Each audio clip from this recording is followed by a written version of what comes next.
اسلامی مہینے کے اعتبار سے ذی الحجہ کا مہینہ بالکل اختتام پر ہے اور محرم الحرام کے مہینے کا آغاز ہے، اور ایک سال کا اختتام اور نئے سال کا آغاز بالکل قریب ہے، اور ہر چیز ہمیں اسلامی تعلیمات میں ایک سبق دے کر ضرور جاتی ہے۔ جیسے رمضان کا مہینہ ہمیں تقوی کا سبق دے کر گیا، قربانی کے ایام ہمیں ایک بہت بڑی قربانی کا سبق دے کر گئے، اسی طرح محرم الحرام کی آمد آپ کو معلوم ہے کہ یہ ہجری سال کا آغاز ہوتا ہے، اور ہجری سال جناب نبی کریم صلی اللہ علیہ وسلم کی ہجرت سے اس کی شروعات، اور ہجرت کا معنی ہوتا ہے چھوڑنا۔ حضور اکرم صلی اللہ علیہ وسلم نے اپنے محبوب ترین شہر جہاں پر جناب نبی کریم صلی اللہ علیہ وسلم کی پیدائش ہوئی، جہاں پر حضور اکرم صلی اللہ علیہ وسلم نے اپنی ابتدائی زندگی گزاری، جہاں پر حضور اکرم صلی اللہ علیہ وسلم کا پورا خاندان تھا، جہاں پر جناب نبی کریم صلی اللہ علیہ وسلم کی حضرت خدیجہ الکبریٰ سے شادی ہوئی، ایک لمبا وقت گزارا، جہاں پر حضور اکرم صلی اللہ علیہ وسلم کو نبوت ملی، جہاں پر اللہ کا گھر تھا، لیکن ان تمام چیزوں کو چھوڑا اور اللہ کے حکم سے مدینہ منورہ چلے گئے، اور حضور اکرم صلی اللہ علیہ وسلم نے مہاجر کی تعریف بیان یہ فرمائی کہ ہر وہ چیز جس سے اللہ تعالیٰ روک دے، اب یہ نہیں کرنا، اب یہاں سے یہاں جانا ہے، اب یہ سے یہ کرنا ہے، وہ ہمیشہ اللہ تعالیٰ کے حکم کے آگے اپنی تمام مرضیاں اور اپنی تمام خواہشات اور اپنے تمام منصوبے چھوڑنے کے لیے تیار ہو، اسے کہتے ہیں اصل مہاجر۔ تو ہجرت ہمیں ایک بہت بڑا سبق یہ بھی دیتی ہے کہ ہمیں اللہ تعالیٰ کے احکامات کے آگے اپنی نفسانی خواہشات کو چھوڑنا ہے، اور نیا سال جیسے ہی آتا ہے تو یہ ایک محاسبے کا سال ہوتا ہے۔ دیکھیں، دو جملے ہیں، ایک ہوتا ہے نیا سال آ گیا، اور دوسرا جملہ ہوتا ہے کہ ایک سال چلا گیا۔ ہماری زبان پر اکثر یہ ہوتا ہے کہ ایک سال اور آ گیا، نیا سال آ گیا، نیا سال شروع ہو گیا،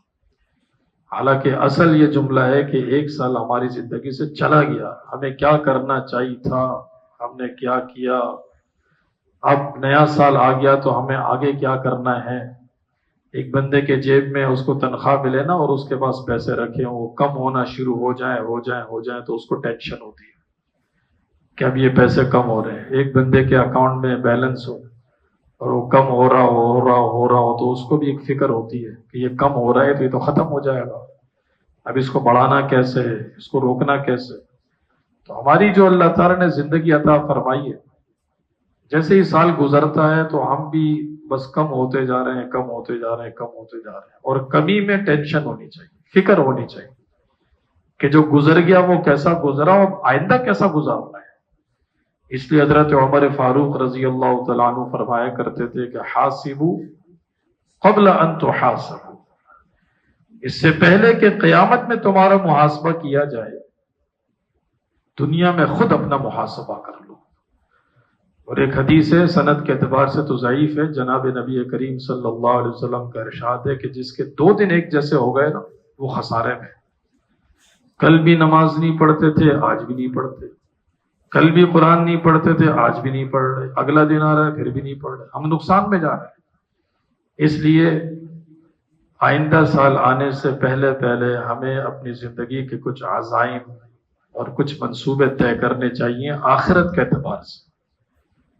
اس زندگی کے لیے جو ہمیشہ کی زندگی ہے، اس کامیابی کے لیے جو ہمیشہ کی کامیابی ہے۔ سب سے پہلے ہمارے منصوبے میں ہونا چاہیے کہ ہم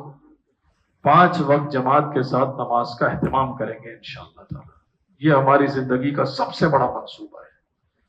یہ ہماری زندگی کا سب سے بڑا ٹارگٹ ہے۔ نمبر 2، ہمارے منصوبوں میں یہ ہونا چاہیے کہ ہم روزانہ قرآن کریم کی تلاوت کریں گے انشاءاللہ تعالی۔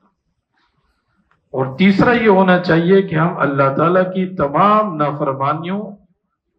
اور تمام گناہوں سے اپنے آپ کو دور رکھیں گے انشاءاللہ تعالیٰ،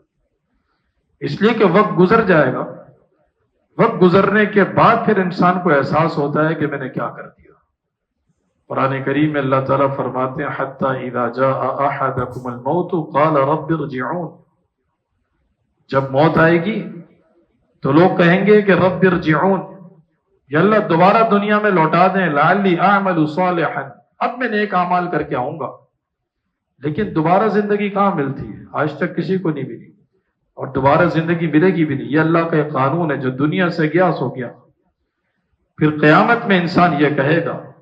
کہ یا لیتنی قدمت لحیاتی، قرآن کریم میں اللہ تعالیٰ نے جملے نقل کیے ہیں انسان کے، یا لیتنی قدمت لحیاتی، کہ کاش میں اپنے آنے والی زندگی کے لیے کچھ کر لیتا۔ کوئی انسان کہے گا کہ یا لیتنی لم اتخذ فلانا خلیلا، کاش میں فلاں انسان کو دوست نہ بناتا، بڑا نقصان ہو گیا مجھے اس کی دوستی سے، اس کی غلط صحبت سے۔ کوئی انسان کہے گا کہ یا لیتنی اتخذت مع الرسول سبیلا، کہ کاش میں نبی والے ایک راستے پر چل جاتا تو آج میں بھی کامیاب ہو جاتا۔ لیکن یہ کاش کاش کہنے سے کوئی فائدہ تو ہو گئی۔ اللہ تعالیٰ نے جو ہمیں ایک زندگی ابھی عطا فرمائی ہے، جو آج کا دن ہے،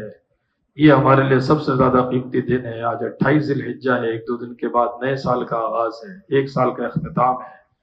یہ فکر ہونی چاہیے کہ پچھلے سال ہم سے جو کوتاہیاں ہو گئیں اس پر ہم توبہ طائب ہوں، استغفار کریں کہ ہمیں ایسا نہیں کرنا چاہیے تھا اور ہم سے ہوا۔ آئندہ نئے سال کے لیے ہم پرعزم ہوں کہ اگلا سال، آنے والی زندگی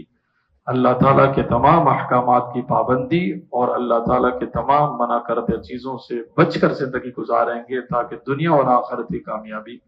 ہمارا مقدر ہو۔ اللہ ہم سب کو عمل کرنے کی توفیق عطا فرمائے۔